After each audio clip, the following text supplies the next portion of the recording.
Hello everyone. So I'm not able to hear any sound, so I'm not trained to speak. That's why I have Valerie, my sign language interpreter here. And it's very important for me so that all of you will get a full access of information. Who translate from sign language into spoken English and vice versa. And one more thing, I have night blindness, and I also have narrowing tunnel vision. So I don't require a white cane at the moment, but in the future, we never know. So now I'll ask a few questions. What do you think is the most appropriate term to describe me? Number 1, number 2, or number 3? Who do you think is number 2? Raise of hands.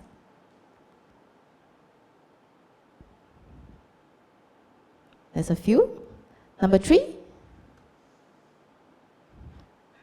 That's a lot. Okay.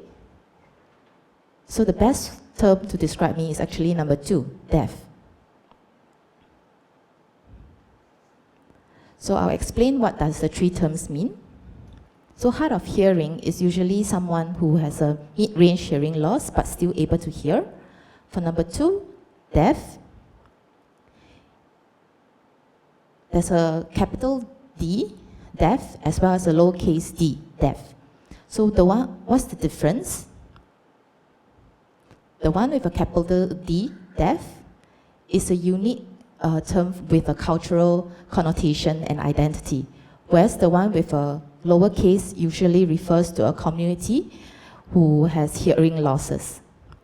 So I identify myself with a capital D because I grew up in a deaf environment. I was enrolled into a deaf school, and I learned sign language from young.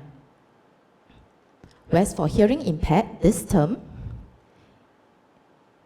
is usually used by the medical professional who views hearing loss as a damage.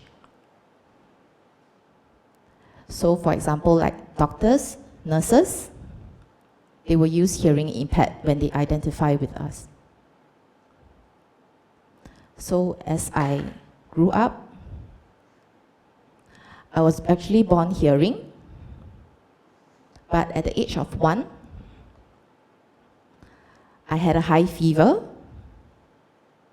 which lasted for close to about a month. So my family was very worried about it. And when I recovered from my from my fever, they found out that I lost my hearing. So they brought me to a doctor who found that I had a profound hearing loss. So they enrolled me into a school, sign language school, since kindergarten until I entered secondary school. I entered a mainstream school.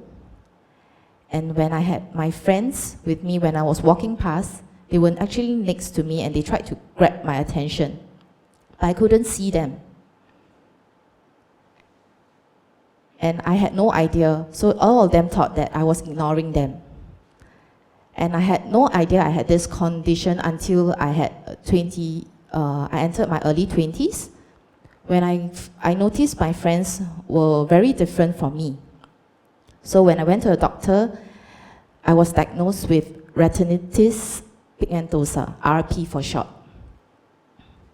And it's usually comes with night blindness and narrowing tunnel vision.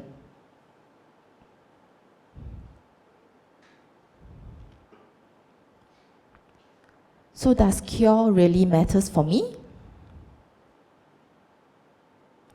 So I have a few life experience to share with you. When I was really young, my family tried to bring me to Hong Kong to find a cure for my hearing loss. So I don't have much memory of that now, but my parents told me they brought me to those acupuncture salon and parlors, but it doesn't work. Then my grandmother thought, maybe they should do pressure acupuncture therapy with the masseuse, and it was really, really painful when I was young, and I couldn't handle the pain. And I remember crying. It was not just one time, but we went many, many times, more than 5 times, until I lost count. So after this experience, I hate going for masseuse. Since after that, I've never stepped into a massage parlor ever since.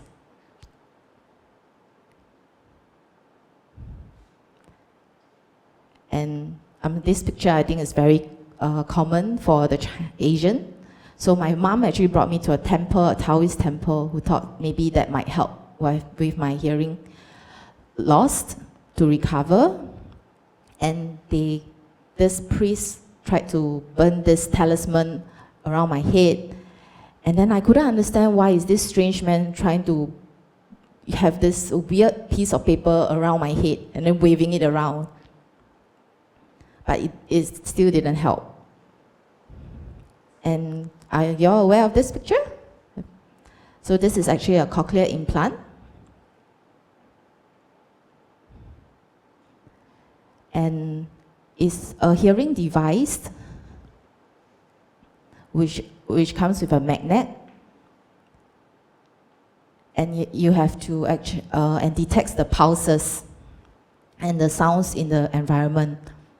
And you have to go through a surgery to drill a hole into your skull to insert this magnet into your brain, but that doesn't work. So my grandfather thought that this might work for me. So he brought me to the hospital, and we went through a lot of hearing tests, and the end result was I failed all the tests, and I couldn't qualify to get a cochlear implant surgery. So my family were very worried about my future. They were worried that I couldn't survive in this world. And I will suffer a lot of pain in my future, and there will be a lot of suffering in my growing up. So compared to my sisters, I went through a lot of suffering in that sense. And it changed a lot of family dynamics in the family relationship with my sister, because my family actually focused a lot more on me. So now I'll share a little bit about the discrimination I experienced, so that you have a little bit of insight into my life, how I grew up as a deaf individual.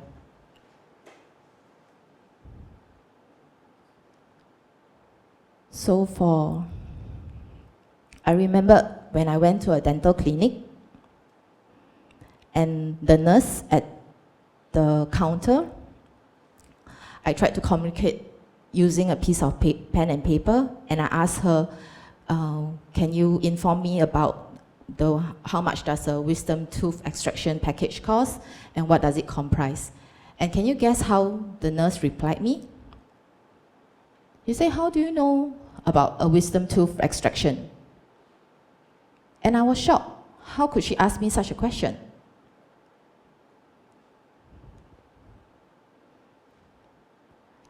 And the second experience,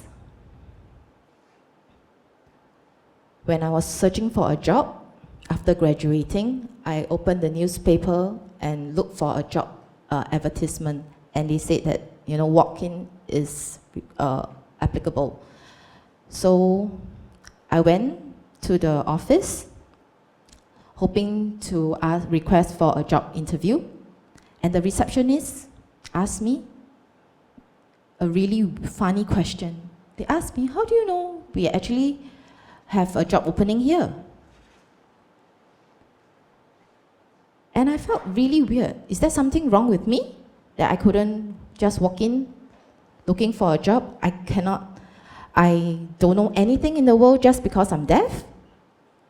So this is actually an attitudinal barrier is how other people view me as a deaf individual who doesn't look at what I am able to do, doesn't look at my skills, doesn't look at my talent, but looking me just because I'm deaf, they already have certain notions about me. And for communication barrier, I'm sure a lot of you have experienced in buildings, in condos, there's intercoms, in the lift as well. All of you are used to this, right? So for me, when I tried to enter an office, I remember a lot of the staff are actually working on level 2. So when I tried to, but the main gate was on level 1. So when I tried to enter, there's only an intercom available. But when I pressed the button, when the person spoke to me, I couldn't hear anything. So instead, I had to message the staff on level 2 to open the door for me. So this is actually a form of communication barrier. And autism. So it's a new term, and it might not be familiar to most of you. So it means it's a discrimination against deaf people. Just like racism and sexism.